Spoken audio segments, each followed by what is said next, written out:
Hi friends, எல்லாருக்கும் வணக்கம். கதைவழி பயணம் என்னோட சேனலை இது வரைக்கும் சப்ஸ்கிரைப் பண்ணாமல் பார்த்துட்டு இருந்தீங்கன்னா சப்ஸ்கிரைப் பண்ணி எனக்கு சப்போர்ட் பண்ணுங்கள். கதையோட அடுத்த பாகம் கேட்டுடலாமா? நினைவெல்லாம் நீயே. பாகம் 8. அதிகாலை பனிமூட்டம் அந்த தேசிய நெடுஞ்சாலையை முழுமையாக ஆக்கிரமித்திருந்தது. பரீட்சித்தின் கருப்பு நிற கார் அந்த பனித்திரையை கிழித்துக்கொண்டு தஞ்சாவூரை நோக்கி மென்மையாக நகர்ந்து கொண்டிருந்தது. காரின் உள்ளே ஏசியின் குளிரையும் தாண்டி இருவருக்குள்ளும் ஒரு காதல் கதகதப்பு பரவியிருந்தது. எஃப்எம் ரேடியோவில் மிக மெல்லிய சத்தத்தில் இளையராஜாவின் மெலடி பாடல் ஒன்று ஓடிக்கொண்டிருக்க அது அந்த சூழலை இன்னும் அழகாக்கியது. பரீட்சித் தன் இடது கையால் ஸ்டியரிங்கை பிடித்துக்கொண்டே வலது கையால் ஆதிரையின் மென்மையான விரல்களை மீண்டும் ஒரு முறை கோர்த்து கொண்டான். அவளது கைகள் லேசாக குளிர்ந்திருப்பதை உணர்ந்தவன் அவளது முகத்தை பார்த்து தன் ஸ்டைலான காந்த குரலில் பேசத் தொடங்கினான். Aadhirai, what happened? ரொம்ப சைலண்டா வர்ற. எக்ஸாம்க்கெல்லாம் நல்லா ப்ரிப்பேர் பண்ணிட்டியா? டிஎன்பிஎஸ்சி எக்ஸாம்னா சும்மா இல்ல, நல்லா கான்சென்ட்ரேட் பண்ணி எழுதணும். நீ ஆல்ரெடி நல்லா படிச்சிருப்பேன்னு எனக்கு தெரியும். ஸோ டோன்ட் வரி, எக்ஸாம சூப்பரா அட்டென்ட் பண்ணு, சரியா? என்றான் அவளுக்கு தைரியம் கொடுக்கும் விதமாக. ஆதிரை அவனது பேச்சை கேட்டு புன்னகைத்தாலும் அவளது கண்கள் சாலையை வெறித்தபடி ஏதோ ஒரு ஆழமான சிந்தனையில் மூழ்கியிருந்தன. அவளது முகத்தில் ஒரு தவிப்பும் மெல்லிய குற்ற உணர்ச்சியும் அப்பட்டமாக தெரிந்தது. அவளது முகமாற்றத்தை கவனித்த பரீட்சித் காரின் வேகத்தைச் சற்று குறைத்து, ஏ அதிர, என்னாச்சிடி?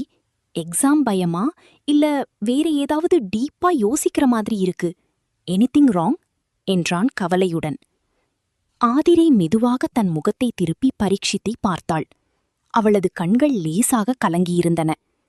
இல்ல பரீட்சித், நான் என் லைஃப்ல இதுவரைக்கும் எங்க அப்பா அம்மா கிட்ட ஒரு சின்ன பொய் கூட சொன்னதில்ல. ஆனா இன்னைக்கு என்னை அவ்வளவு நம்பி பஸ் ஸ்டாப்ல விட்டுட்டு போன எங்க அப்பாவை ஏமாத்திட்டு இப்படி உங்க கார்ல வந்துட்டு இருக்கேன்னு நினைக்கும்போது என் மனசுக்கு ரொம்ப கஷ்டமா இருக்கு. ஏதோ துரோகம் பண்ற மாதிரி ஒரு ஃபீலிங் என்று குரல் தழுதழுக்க கூறினாள். கார் ஒரு வளைவில் திரும்பியது. ஆதிரையின் வார்த்தைகளில் இருந்த அந்த தூய்மையான குணம் பரீட்சித்தின் இதயத்தை உலுக்கியது. காரை நேராகச் செலுத்தியபடியே அவளது கைகளை இன்னும் ஆழமாக பற்றிக் கொண்டான். ஆதிரை என்றவனின் குரலில் ஒரு முதிர்ச்சியான காதலும் வியப்பும் கலந்திருந்தது. பொதுவா லவ் பண்ற பொண்ணுங்க அவங்க லவ்வர் கூட லாங் டிரைவ் போகும்போது அந்த மொமெண்ட்டை மட்டும்தான் என்ஜாய் பண்ணுவாங்க. அவங்களுக்கு அப்போதைக்கு அந்த ஹாப்பினஸ் மட்டும்தான் முக்கியமா இருக்கும். எதை பத்தியும் யோசிக்க மாட்டாங்கன்னு நான் கேள்விப்பட்டிருக்கேன். ஆனா இவ்வளவு தூரம் என் கூட தனியா வந்துட்டு இருக்கும்போது கூட உன்னை பெத்தவங்களோட நம்பிக்கைய பத்தி நீ யோசிக்கிற பாரு.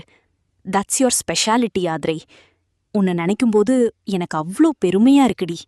அவளை பெருமிதத்தோடு பார்த்தவன், இதே மாதிரி ஃபியூச்சர்லயும் எனக்காகவும் நம்ம ஃபேமிலிக்காகவும் நீ யோசிப்பல்ல, அதை நினைக்கும்போது என் ஹார்ட் அவ்வளோ ஹாப்பியா இருக்கு என்று சொல்லிவிட்டு ஆதிரையின் கரங்களை அப்படியே தூக்கி தன் இதழ்களோடு அழுத்தி ஒரு மென்மையான காதல் முத்தத்தை பதித்தான். தன் கைகளில் பட்ட அவனது இதழ்களின் சூடான ஸ்பரிசத்தில் ஆதிரை அப்படியே உறைந்து போனாள். அவளது குற்ற உணர்ச்சி அந்த ஒரே முத்தத்தில் காதலாக மாறி கரைந்து போனது. முகம் முழுக்க வெட்கம் பரவ அவனிடமிருந்து தன் கையை மெதுவாக இழுத்துக்கொண்டு ஜன்னல் பக்கமாக திரும்பிக் கொண்டாள். அவளது இதழ்களில் இப்போது ஒரு கள்ளமில்லா புன்னகை அரும்பியிருந்தது. கார் தொடர்ந்து பயணித்துக் கொண்டிருக்க கிழக்கே வானம் லேசாக விடியத் தொடங்கியிருந்தது. சாலையோரம் ஆங்காங்கே புகையெழுப்பும் சிறிய தேநீர் கடைகள் தென்பட்டன. பரீட்சித் அவளை ஓரக்கண்ணால் பார்த்து குறும்பா புன்னகைத்து, ஆதிர, மார்னிங் டைமு, செம்ம கிளைமேட், அப்படியே சூடா ஒரு டீயோ இல்ல ஃபில்டர் காஃபியோ சாப்பிட்றியா? எங்கேயாவது வண்டியை நிப்பாட்டட்டுமா என்று கேட்டான். ஐயோ, எனக்கு எதுவும் வேண்டாங்க, நமக்கு டைம் ஆகுதுன்னு நினைக்கிறேன். ஃபர்ஸ்ட் நாம எக்ஸாம் சென்டருக்கு போயிடலாம், அப்புறம் மத்ததெல்லாம் பாத்துக்கலாம் என்றாள் பதற்றமாக. பரீட்சித் சத்தமாக சிரித்தான். ஹேய், ரிலாக்ஸ் மை அறிவு ஆதிர, கவலைப்படாத, டோன்ட் பேனிக். இப்போ டைம் என்ன ஆகுது தெரியுமா? ஜஸ்ட் 5:10 தான் ஆகுது. நமக்கு இன்னும் நிறைய டைம் இருக்கு. எக்ஸாம் ஹாலுக்கு கரெக்ட் டைமுக்கு உன்னை ட்ராப் பண்றது என் பொறுப்பு. ஸோ கூலா இரு. ஒரு காஃபி சாப்பிட்டு போனா உனக்கு எக்ஸாம் எழுத இன்னும் ரெஃப்ரெஷிங்கா இருக்கும். காஃபி ஓகேவா இல்ல வேற ஏதாவது பிரேக்ஃபாஸ்ட் வேணுமா என்றான். இல்லங்க, நிஜமாவே எனக்கு எதுவும் வேண்டாம் என்று மறுத்தாள் ஆதிரை. உனக்கு வேண்டான்னா எப்படி? எனக்கு வேணும் இல்லடி என்று தன் ஸ்டைலில் கண்ணடித்தான் பரீட்சித். நான் விடியற் காலையில எழுந்த உடனே பசி தூக்கம் எல்லாத்தையும் மறந்துட்டு அப்படியே ஓடி வந்திருக்கேன் தெரியுமா? நான் இன்னும் எதுவுமே சாப்பிடல ஆதிர, பசிக்குது என்று குழந்தையைப் போல் பாவமாக முகம் வைத்தான். அவன் தமக்காக எதுவும் சாப்பிடாமல் வந்திருக்கிறான் என்பதை அறிந்ததும் ஆதினியின் மனம் உருகியது. சரி, நீங்க சாப்பிடுங்க என்று மெல்லச் சம்மதித்தாள். அடுத்த சில நிமிடங்களில் அந்த நெடுஞ்சாலையோரம் இருந்த ஒரு அழகான நவீன வசதிகளுடன் கூடிய கஃபே முன்பாக பரீட்சித் காரை பிரேக்கு போட்டு ஸ்டைலாக நிறுத்தினான். காரை நிறுத்திவிட்டு இருவரும் இறங்கி அந்த கஃபேயின் உள்ளே சென்றனர்.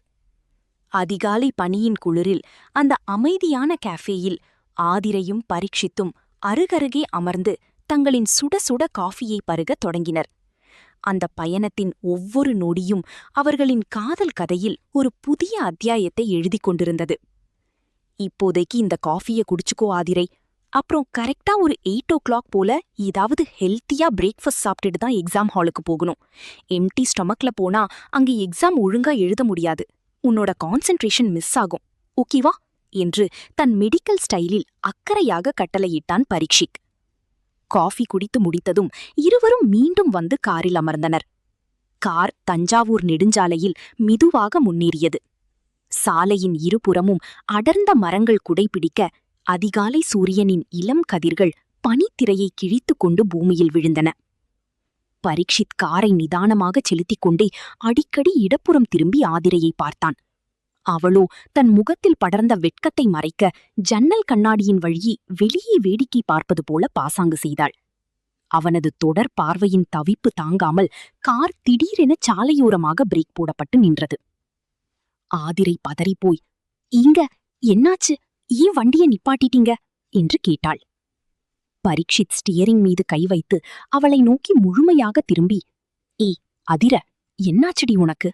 கார்ல ஏறினதிலிருந்து இப்படியே அமைதியா வர்ற? என்னைக்காவது ரேரா கிடைக்கிற இந்த மாதிரி ஒரு லாங் டிரைவ்ல கூட நீ என்கிட்ட பேசாம சைலண்டா வந்தா எப்படி? I need to talk to you" என்றான் செல்ல கோபத்துடன். ஐயோ, நான் என்ன பேசுறது? எக்ஸாம் பயம் ஒரு பக்கம், உங்க கூட கார்ல வர்றேன்ற டென்ஷன் ஒரு பக்கம், எனக்கு ரெண்டுமே சேர்ந்து கன்ஃபியூஸ் ஆகுதுங்க என்றாள் பாவமாக. அப்போ நீ என்கிட்ட பேசலேன்னா இந்த வண்டி இங்கிருந்து 1 இன்ச்சு கூட மூவ் ஆகாது என்று கைகளை கட்டிக்கொண்டு சீட்டில் சாய்ந்தான் பரீட்சித். ஆதிரை சுற்றும் முற்றும் பார்த்துவிட்டு அவனிடம் கெஞ்சினாள். "சரி, நான் பேசுறேன், ப்ளீஸ் வண்டியை எடுங்க பரீட்சித், டைம் ஆகுது." "நோ சான்ஸ், கண்டிப்பா வண்டி எடுக்க மாட்டேன். வண்டி எடுக்கணும்னா இப்போ எனக்கு ஒன்னு வேணும்" என்று தன் கண்களில் காமதேவன் குடியேற குறும்பா பார்த்தான். "உங்களுக்கு என்ன வேணும்?" என்பது போல ஆதிரை அவனை புரியாமல் விசித்திரமாக பார்த்தாள். "எனக்கு ஒரு ஸ்வீட் கிஸ் கொடு, அப்புறம்தான் இந்த வண்டி தஞ்சாவூரை நோக்கியே போகும்" என்று தன் கன்னத்தை காட்டி ஸ்டைலாக கேட்டான். ஆதிரையின் முகம் அதிர்ச்சியில் உறைந்தது. "என்ன பேசுறீங்க நீங்க? நடு ரோட்ல வண்டியை நிப்பாட்டிட்டு? ஐயோ, என்னால் அதெல்லாம் முடியாது" என்று சட்டென மறுபக்கம் திரும்பி அமர்ந்து கொண்டாள். "ஓகே ஃபைன், நீ இப்படியே உக்காந்துக்கோ, நானும் இப்படியே உக்காந்துக்கிறேன். எனக்கு ஒன்னும் ப்ராப்ளம் இல்ல.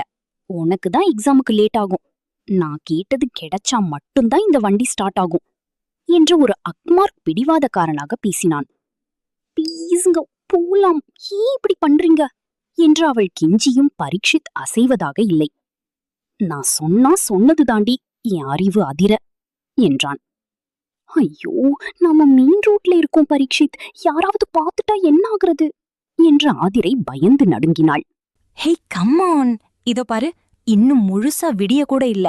இந்த டைம்ல நம்மள யாரும் பார்க்க மாட்டாங்க. ஜஸ்ட் ஒன்னே ஒன்னுடி, நீ குடுக்கறியா இல்ல நானே எடுத்துக்கவா? வண்டிக்கு பெட்ரோல் போட்டா எப்படி வண்டி ஃபாஸ்டா போகுமோ அப்படி இந்த கிஸ் எனக்கு ஒரு எனர்ஜி பூஸ்டர் மாதிரி. ஓகே, நீ ரொம்ப வெக்கப்படுற, நானே குடுக்கறேன் என்று அவளை நோக்கி தன் முகத்தை நகர்த்தினான். ஐயோ வேண்டாம், பயமா இருக்கு.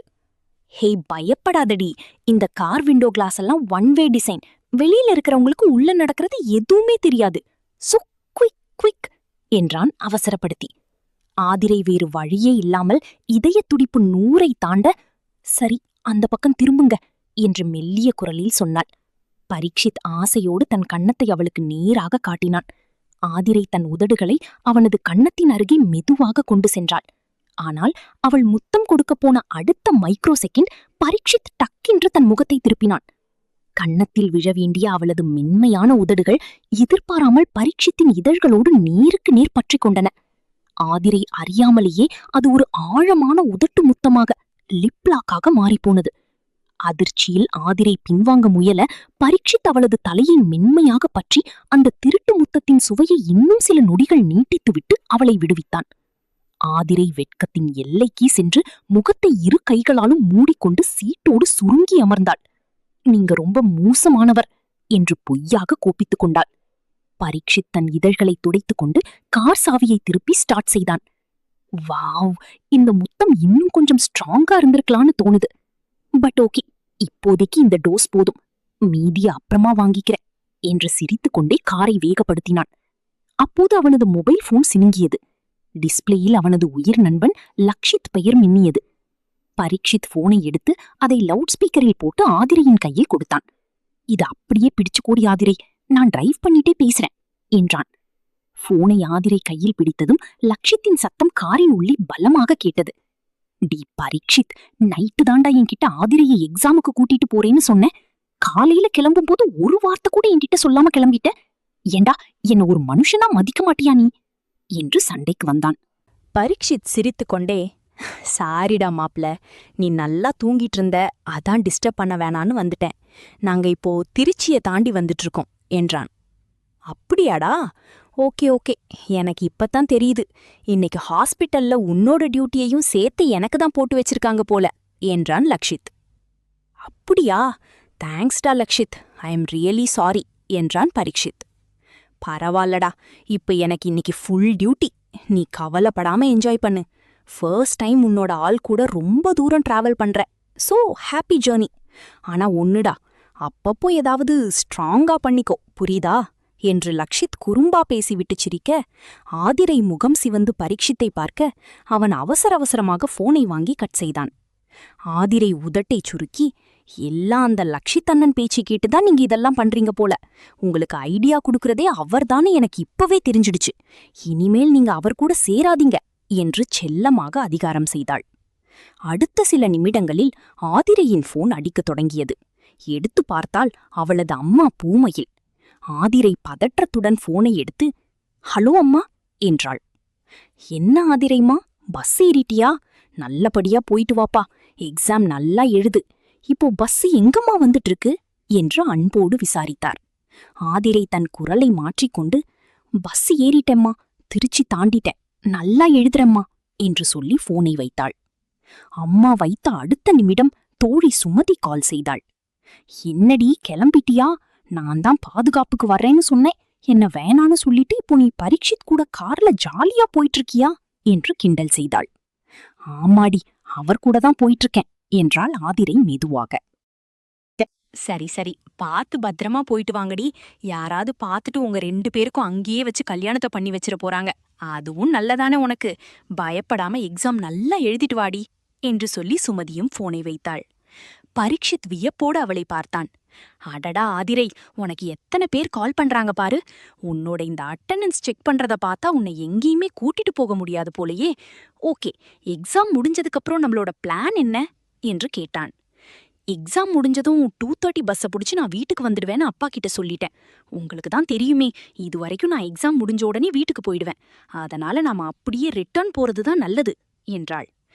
நோ, எனக்கு நம்ம 2 பேரும் சேர்ந்து ஏதாவது நல்ல இடத்துக்கு போயிட்டு ஈவினிங் நிதானமா வீட்டுக்கு போகலான்னு தோணுதுடி என்றான் பரீட்சித் ஆசையாக. ஐயையோ, கண்டிப்பா முடியாது. வீட்ல எங்க போன என்ன ஏதுன்னு கேப்பாங்கல்ல என்று பயந்தாள். ஏ, உன்னோட ஃப்ரெண்டு ஒருத்தி தஞ்சாவூர்ல இருக்கிறதா சொன்னியே, அவ வீட்டுக்கு போயிட்டு வர்றேன்னு உங்க வீட்ல சொல்ல முடியாதா என்ற ஐடியா கொடுத்தான். இல்ல இல்ல வேண்டாம், காலையிலேயே நான் அப்பா கிட்ட ஒரு பெரிய பொய் சொல்லிட்டு வந்திருக்கேன். அதனால இதுக்கு மேல பொய் சொல்ல வேண்டான்னு தோணுது என்றாள் ஆதிரை உறுதியாக. ஆமா, உன் ஃப்ரெண்டு பஸ் ஸ்டாப்புக்கு வர்றேன்னு சொன்னாலே, அந்த பொண்ணுகிட்ட பேசிட்டியா? ஆமா, நேத்து நைட்டே அவளை கூப்பிட்டு நீ வர வேண்டான்னு சொல்லிட்டேன். அவ காரணம் கேட்டா, அப்போ அவகிட்ட எல்லாத்தையும் ஒளறிட்டியா நீ என்று பரீட்சித் வம்புக்கு இழுக்க, ஆமா, அவ என் ஃப்ரெண்டு தானே, அதனால அவகிட்ட விஷயத்த சொல்லிதான் வச்சிருக்கேன் என்றாள் ஆதிரை. சரி சரி, முதல்ல நீ எக்ஸாம் எழுதிட்டு வா, அப்புறமா அத பத்தி பேசிக்கலாம். ஆனா இன்னைக்கு ஈவினிங் தான் நீ வீட்டுக்கு போற, அதுக்கு நான் ஏதாவது பிளான் பண்றேன், ஓகேவா? சரி, நீ எக்ஸாம் எழுதும்போது அந்த 3 ஹவர்ஸ் நான் என்ன பண்றது என்று கேட்டான் பரீட்சித். ஆமா, நீங்க 3 மணி நேரம் என்ன பண்ணுவீங்க என்று ஆதிரையும் கவலையோடு கேட்டாள். என்ன பண்றது, காலையில சீக்கிரமா எந்திரிச்ச களைப்பு இருக்குல்ல, அப்படியே காருக்குள்ளேயே நல்லா தூங்க வேண்டியதுதான் என்று சிரித்துக்கொண்டே சொன்னான்.